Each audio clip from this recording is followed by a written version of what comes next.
네, 안녕하십니까. 황태순 TV의 황태순입니다. 오늘도 경향신문 김경은 편집위원 모시고 한중일 삼국의 문화산책 다시 한번 걸어보도록 하겠습니다. 네, 안녕하세요. 안녕하십니까. 네. 예. 오늘 주제는 10만 구독 축하드립니다. 감사합니다.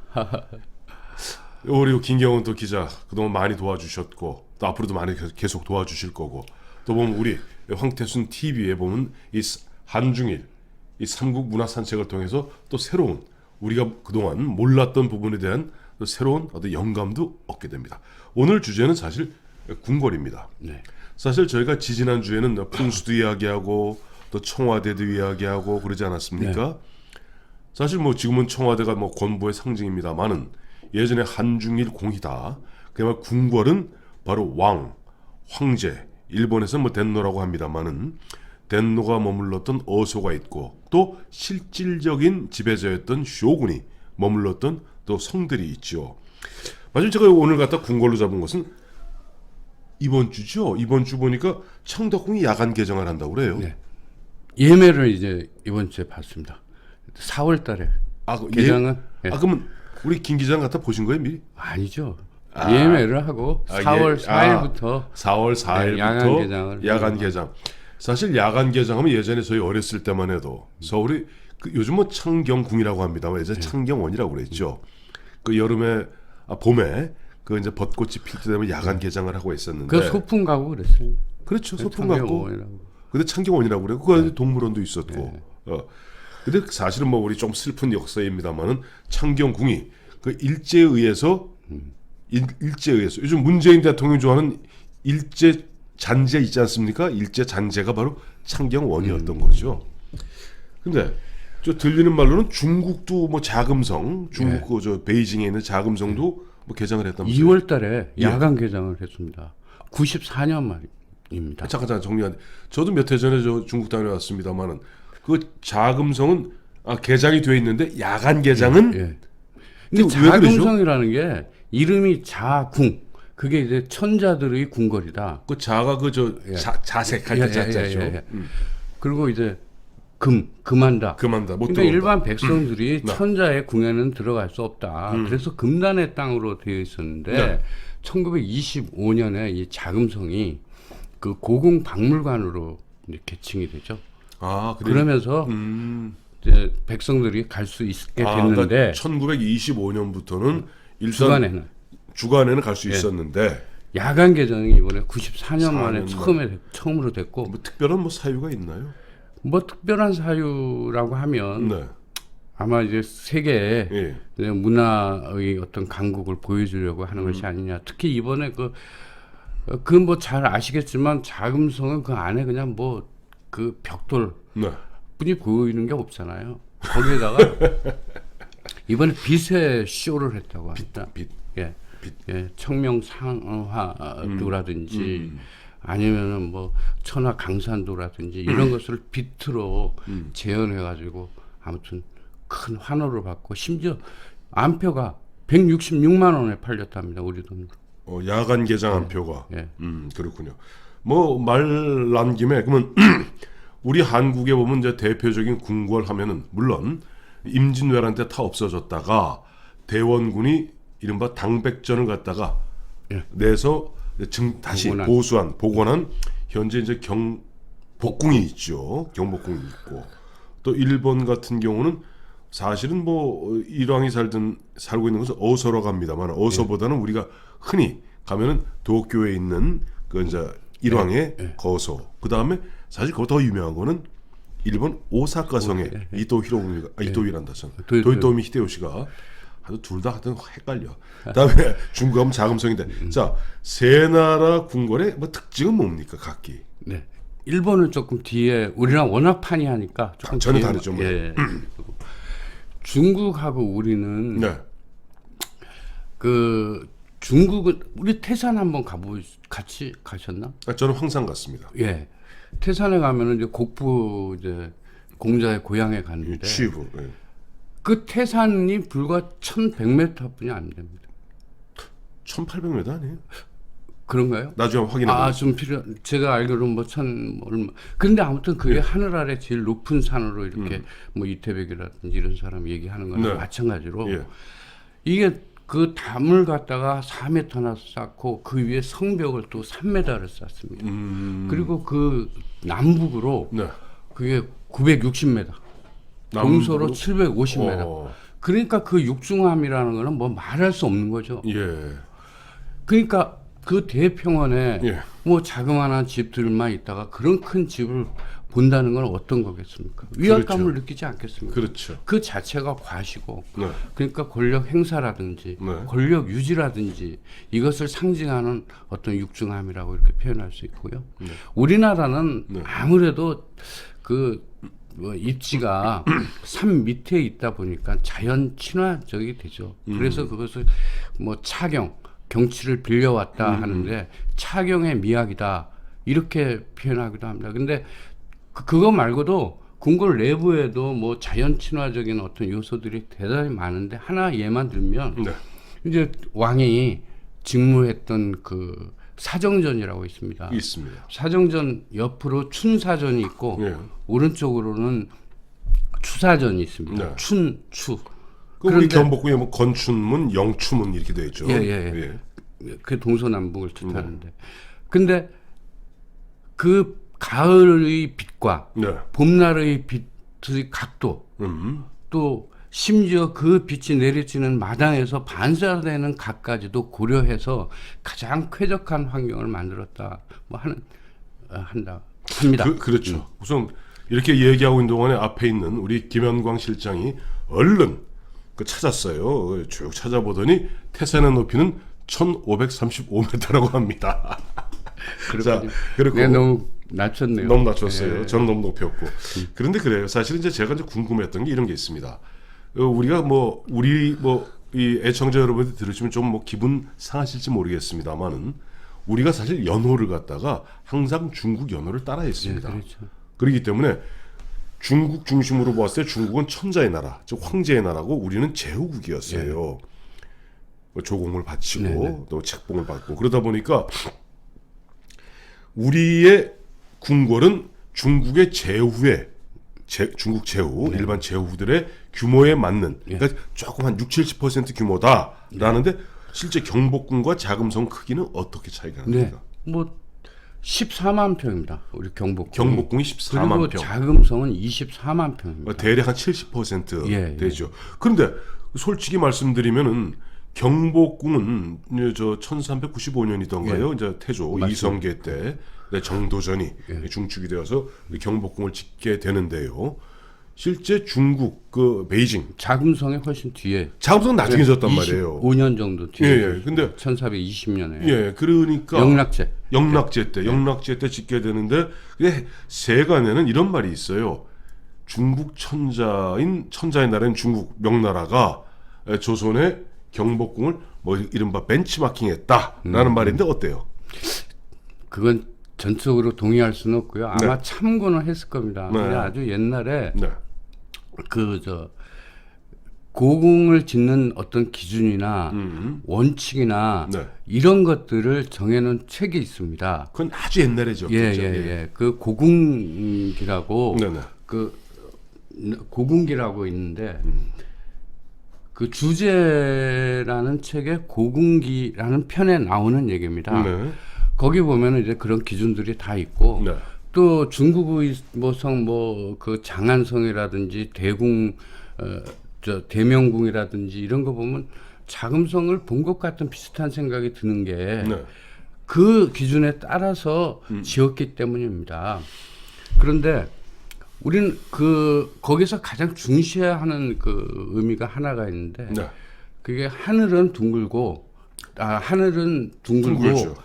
그 땅은 네모나다. 그게 천원지방이라고 하는데 땅의 으뜸이 어떻든 궁궐이 되고 그 궁궐이 네모나기 때문에 그 중심에 그 대칭적으로 이렇게 좌우대칭이 있어요. 중심적인 건물들이 들어서게 했던 것입니다. 이게 자금성을 예로 들면 그 오문이 정문입니다. 천안문이 정문이 아니고요. 오문이 정문인데 오문, 태화전, 건정전, 그다음에 그 곤영전, 그다음에 교태전, 그다음에 신문 이런 그 선이 아주 중간선, 중추선입니다. 근데 재밌는 것은 베이징 이 도시 자체가 이 중추선으로 또다시 확대 재생산되고 있습니다. 이를테면 예. 그 올림픽을 했던 그 나오차오 네. 그 올림픽 주 경기장 네. 그것도 그리고 인민 그 궁전 네. 그리고 마오쩌둥의 기념궁 심지어 국기 개양대까지 그 중추선에 일치되게 서 있습니다. 그 사실 그건 계획 도시라 그래요. 네. 그렇죠. 저는 예전에 베이징도 가보고 중국의 시안을 한번 가본 적이 시안을 보고 깜짝 놀란 적이 있습니다. 네. 왜요? 시안이요, 서안. 네. 옛날에 본 당나라의 장안 아닙니까? 네. 이게 딱 정사각형이 그 평지예요. 평지의 사각형으로 이 성벽의 두께가 10m가 됩니다.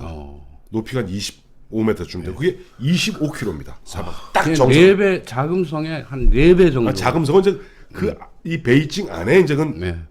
어궁이고 네. 그건 황제가 살던 곳이고 25km. 25. 이건 우리가 거기 이제 뭐 우리로 말하면 저거죠. 뭐. 제가 얘기한 건 대명궁을 얘기하는 그 얘기만 하신 거죠. 그러니까 이제 그렇게 얘기하는데 거기도 보면 시안도 마찬가지고 그 북경 베이징 같은 경우는 사실 명나라 제 초대가 주원자 홍무제 아니에요. 홍무제가 있기 전에는 이게 원나라의 수도 대도였습니다. 근데 아까 말씀하신 영락제 3대 황제인 영락제가 들어오면서 다 싹 밀어버렸죠.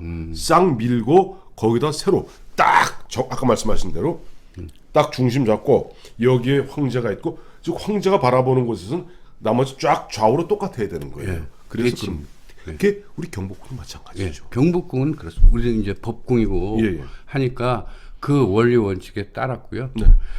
우리 서울 같은 경우는 지금 보면 5대 고궁을 얘기하지 않습니까? 그 5대 고궁이 사실은 뭐 경복궁도 있습니다만은 이번에 그 야간 개장을 갖다 하게 되는 사실 창덕궁이 더 유명하죠.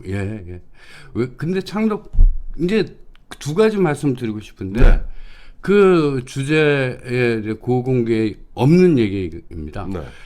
원래는 궁이 그 수도에 하나만 있는 게 여기 원칙입니다. 원칙이죠. 근데 우리나라는 5개나 있거든요. 이게 원칙에 벗어나는 것입니다. 가장 특징적인 예라고 할 수 있고요.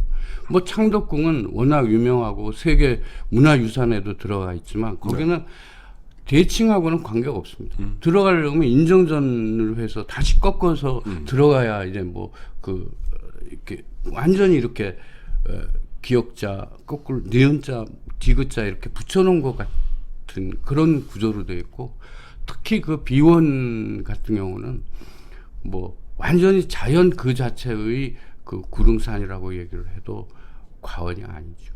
그런 거죠. 그래서 우리는 뭐 사실 궁을 엄밀하게 하면 경복궁이 정궁이고 사실 보면은 저 옛날 중국 같은 경우 이궁이라고 아예 딴 도시에 있습니다만은 별궁이라고 우리는 보면은 뭐 예를 들어 다 알고 있는 우리 현재 덕수궁 하는데도 이제 옛날 월산대군의 하사 했던 그런 터고 또 경운궁도 얘도 서울고등학교 나오셨잖아요. 제가 거기 이제 경희궁이 아니라 경희궁 터에 옛날에는 일본 그거 헐어버리고 거기다가 학교 교사를 지어가지고 서울고등학교죠. 1984년에 이제 강남으로 아니죠. 어디로 하도 이사 왔어. 78년에 이사를 갔습니다. 그리고 이제 보면 사실 창덕궁도 보면은 태조 이성계가 그다음에 아들한테 경복궁을 갖다가 물려주고 태종한테 본인이 살던 창덕궁이에요. 그러다 보니까 엄밀하게 얘기하면 뭐 이궁 어떤 그런 개념하고는 좀 차이가 있는 것이다라는 생각이고 이제 일본으로 슬슬 가봐야 될 것 같은데.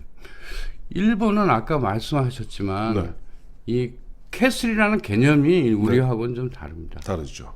뭐 길어지니까 그건 간단히 생략해 버리고요. 제가 생각하기에 일본의 성이라는 거는 이거는 군사 시설입니다.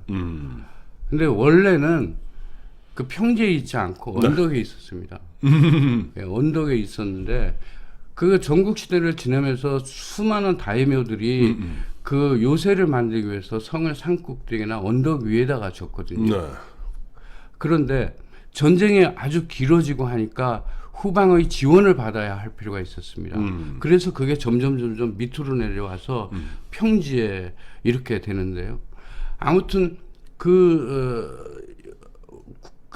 캐슬 그 문을 통과하려고 하면 문에 지나면 철문이 나오고 철문을 지나면은 또 앞을 가로막으면 세 개의 벽이 생겨가지고 완전히 항아리 안에 쥐가 됩니다. 그냥 들어갈 수가 없는 그런 요새를 만들어 놓은 곳인데, 근데 이즈치 성이라고 이거는 오다 노부나가가 만든 게 이제 오늘날의 오사카 성이라든지 나고야 성이라든지 그다음 또 이런 성의 어떤 모델이 되는 것입니다.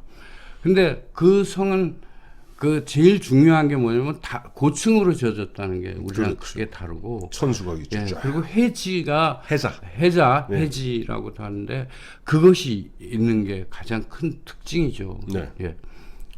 이게 보니까 안 그래도 작년 또 재작년 해갖고 두 차례 걸쳐서 이제 보면 김영광 실장하고 함께 교토를 가본 적이 있어요. 교토를 가서 교토에 가면 이제 보면 어소라 그래서 현재는 뭐 일본 동경에 일왕이 살고 있습니다만은 보면 메이지 유신 그 직전까지만 해도 이제 일왕 덴노가 살던 곳인데 거기 평지예요. 예, 그렇습니다. 해지 없죠. 해자 없어요. 근데 거기서 한 1km 가량 떨어져 있는 곳에 이조성이라고 거기 뭐니까 일종의 그 쇼군이 보면 일왕을 갖다 감시하기 위해서 1년에 몇 차례씩 와 있는 별궁입니다.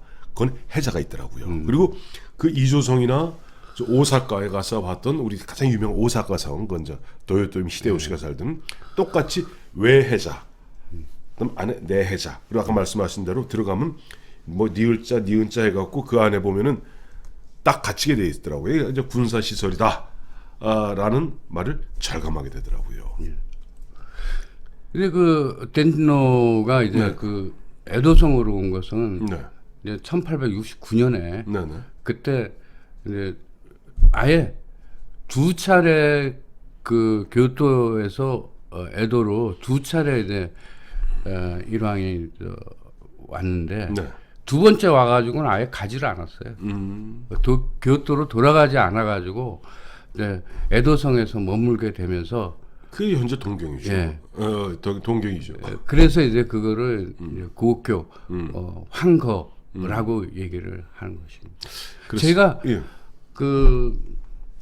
개건연구원을 우리로 얘기하면은 뭐라 그러죠? 소피아 대학 조치 소피아 대학을 제가 개건연구원을 했는데 상지대. 예. 그게 바로 지금의 오사카성, 오사카성이 아니라 에도에서 걸어서 한 20분 정도의 거리입니다. 그래서 제가 그쪽으로 또 몇 번 산책을 하고 그랬었던 기억이 납니다. 근데 저는 사실 동경 에도성은 못 가봤는데 에도성하고 오사카성은 어디가 커요? 오사카성이 크죠. 그죠. 예. 바로 오사카성은. 근데 오사카성은 높이가 담만 14.5. 그리고 그 위에 이제 천수막 하는 그 막루가 15.5m 됩니다. 그러니까 30m 정도 높이가 되는 거죠. 그래서 보면 나중에 보면 세키가하라 전투 이후에도 보면 사실 도요토미 히데요시의 그 아들이죠. 히데요리인가요? 히데요리가 보면은 자주 죽을 때까지 한 5, 6년을 갖다가 거기 있고 거기서 이제 싸움이 벌어지는데 그걸 뚫지를 못해요. 가보니까 아까 보니 모든 일본의 성들은 이 중국이나 한국의 성과 달리 그 자체가 그 안에서 자급자족하는 군사 요새다. 하는 그게 이제 원래는 그렇지 않았는데 평지로 내려오면서 그 성 주변에 마찌야라 그래서 사무라이들이 살게 하고 그 바깥으로 이제 평민 상공인들이 사는 이제 나가야가 있고 그 바깥으로 이제 공원하고 기모노 입은 예쁜 여자들 문 파는 여자들이 사는 그게 이제 맨 바깥에 천민들하고 살았습니다. 그래요. 자 보면은 오는 4월 4일부터라고 그러셨죠. 4월 4일부터 창덕궁 야간 개장 앞두고 제가 마감 말씀하시기 전에 하나만 더 얘기하면 안 되겠습니까? 에도 성에는 우리 독립투사들의 흔적이 있습니다. 근데 에도성에는 다리가 8개고요. 다리를 건너야 이제 문으로 들어갈 수 있으니까 8개의 문이 있습니다. 네. 그 중에 하나가 사쿠라다 문이라는 문인데 그것은 이봉창 우리 의사가 네. 그 1924년인가요? 그때 그건 아니고 32년입니다. 네, 그렇게, 1932년에 네. 그 히로히토에게 수류탄을 던졌는데 네. 마차를 타고 있었는데 첫 번째 마차를 타고 있었답니다. 근데 두 번째 마차로 던졌고 화약에 그때는 뭐 약해서 피해도 주지 못했는데 또 그리고 그 또 김지섭이라는 지사 혹시 기억하십니까? 네. 그분도 그 안경 다리라고 하는 네. 별명이 있는데 그 다리에서 그 사살을 하려고 했는데 그게 사전에 발각돼 가지고 2년 뒤에 처형을 당했습니다. 그러나 그곳에는 우리의 지사들이 의사들이 이런 목숨을 바쳐서 투쟁했었던 그 흔적은 찾아볼 수 없었습니다. 그렇죠. 그러니까 아까 말씀하신 대로 이제 백범 김구 선생이 처음에 보면은 일왕을 갖다가 일왕 히로히도를 갖다 척살하기 위해서 이봉창 의사를 갖다가 동경에 파병했죠. 파견했고 실패했습니다만 그 이후에 매헌 윤봉길 의사를